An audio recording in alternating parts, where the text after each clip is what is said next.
G'day, Paul here. I'm up on Mount Coolum looking out over the beautiful Pacific Ocean on this gorgeous winter's day.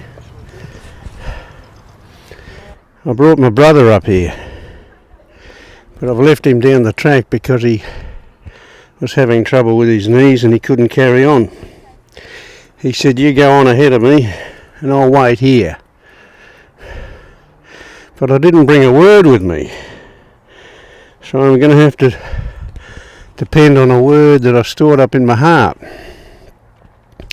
And as I'm coming into this part of the mountain, I fell and injured my hand. I don't know whether you can see it, but it's rather bloody. Fell onto a sharp rock. And the scripture that comes to me is this one: the steps of a good man are ordered by the Lord. And though he stumble and though he fall, he will not be cast down, for the Lord upholds him with his hand. And that's what's happened. I've had a little stumble and fall, fell on some sharp rocks, but I was not cast down. I wasn't dropped off the edge of the mountain, and certainly not down in spirit, because I have the Lord's word in my heart. David said, "I have stored up your word in my heart so I may not sin against you." And it's important that we try to put the word in our heart. Another scripture that came to me this morning was, "Unless the Lord builds the house, the labourer labours in vain." We need to be following in the steps that the Lord has prepared for us and obeying his word, listening to him, getting into his word regularly.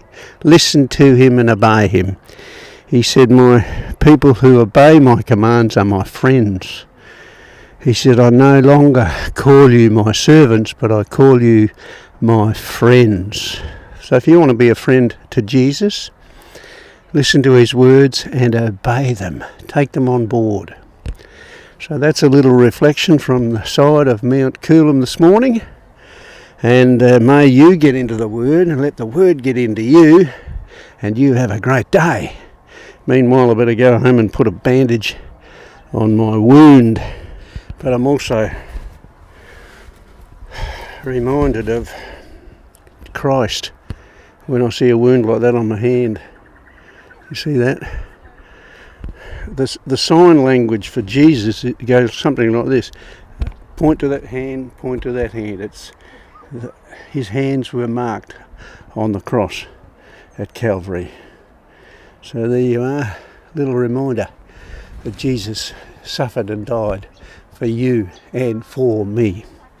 See you later.